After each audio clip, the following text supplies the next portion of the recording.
A question that has really shaped my life these last few years and continues to even now, and likely always, is what is it you can't not do? I first heard this quote when I was reading Parker Palmer, and I pulled up something he wrote regarding this. People would often ask me, "Why are you doing this?" I remember saying, "I can't really explain it to you. I can barely explain it to myself, but I can tell you this. I can't not do it." I can't not do it became a mantra for me. I started to understand that this is what one calls the soul's imperatives. This is a path that I'm walking because something in me understands that if I don't walk it, if I don't respond to some of the deepest yearnings of my soul, I'm going to lose my soul in the long run.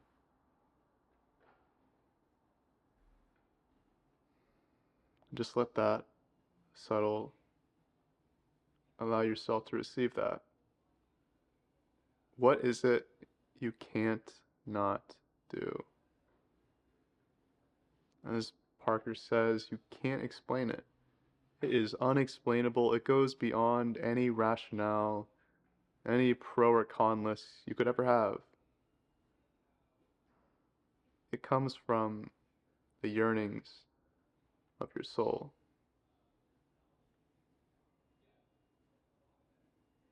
When I reflect on my life these last few years, the most monumental moments, the ones that I can really point to and say, yeah, that was the one that really set things going, have all been decisions I can't not do. The first in my adult life was quitting my first job out of school after about 6 months. To the mind, it made no fucking sense. Who leaves this high paying, prestigious job 6 months after starting? Who does that? Especially without having a job lined up and paying New York City rent. After all, I'd heard all the things like you gotta stay at least a year, otherwise it doesn't look good on your resume, no one's gonna hire you without that much experience. Your first job always sucks, you just gotta rough it out, blah blah blah, all that stuff. And I definitely heard all of them, I definitely told all of them to myself. I really, really rationalized and did everything I could to stay in that job as long as I could. Or rather, as long as my soul could handle. Because it got to a point in the weeks leading up to when I eventually quit my job where I just couldn't take it anymore. It really felt like if I stayed a day longer, that I would really lose my soul, that I don't even know what would happen to me. That's how it felt. There's some journal entry that I wrote back then, which went something like, I won't forgive myself if I keep writing entries like this. So essentially, I would start each journal entry in the morning saying, yesterday was blank. And there was 3 days in a row where I wrote something along the lines of, yesterday was meh, or eh. And just like seeing that reflected back to me on paper, I couldn't go on like that. I couldn't not quit. And I leapt straight into uncertainty for sure. I didn't have a job lined up. All I had was this knowing that I had to and that life would work out.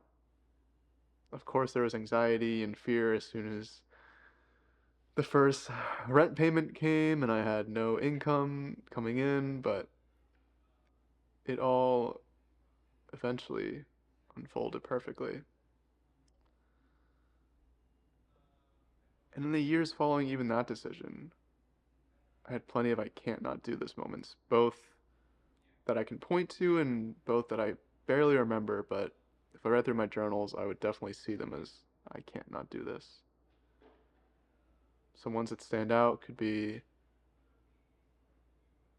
deciding to quit my second day job so that I could go all in on my dreams of living in the world and pursuing creative work. I would do that, face another round of uncertainty and questioning and all this stuff. And that too would lead to the next thing, coaching, which once more feels like I can't not do this. I can't not be on this path. And as a result of a program I decided to take, planted the seed of moving to San Francisco, which I also can't not do, having gone a few weeks ago. And there is so much uncertainty right now. There are parts of me that really experience a lot of anxiety, fear, all that stuff. And they're real. They're here. And you need to be with all of those. You need to feel into them. You can't not. Just as much as you can't not make this decision.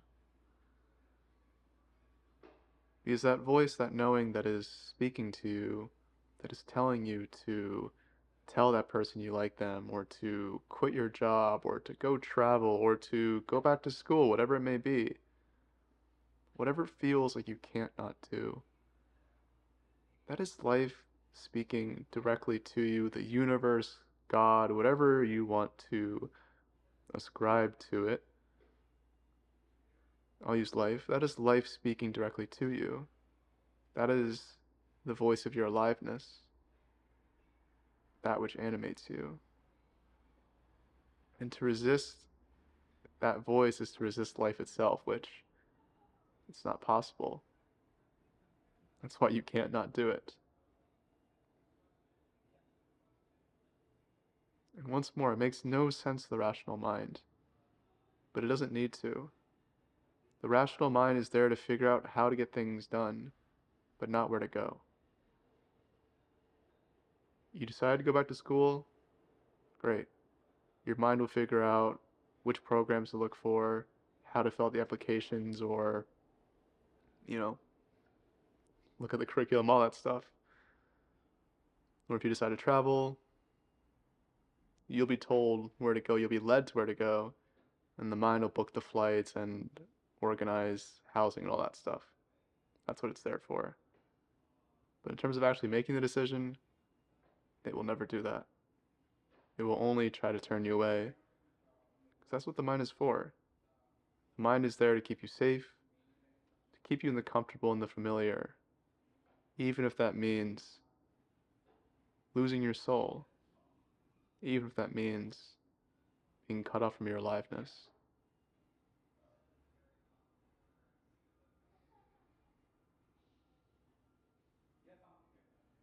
And you may just gently ask the mind to step back, ask the anxiety and the fear to step back after you sit with them, and ask the question, what is it I can't not do? And listen for the answer that appears. And you may already know the answer. You may have heard it 1,000 times, and it hasn't gone away, and it won't go away. It'll only grow louder. Or it may be an answer that you would have never expected, and you may try to reject at first, but it won't go away. And whether you willingly go along or are dragged, the decision will be made regardless. You can't not do it. Life can't life. So if you're sitting in uncertainty, feeling lost or stuck in your life in some way, I encourage you to ask the question, sit with the question, what is it I can't not do?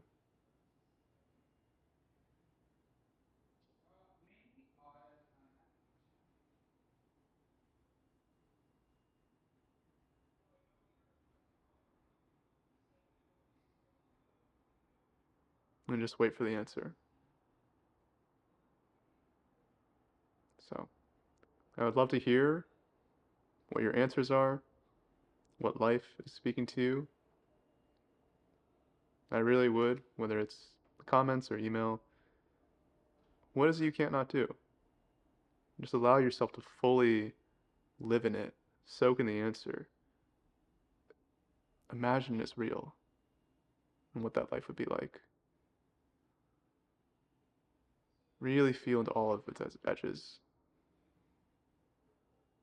and just see how you feel. So that's all I've got. I appreciate you. I'm grateful for you.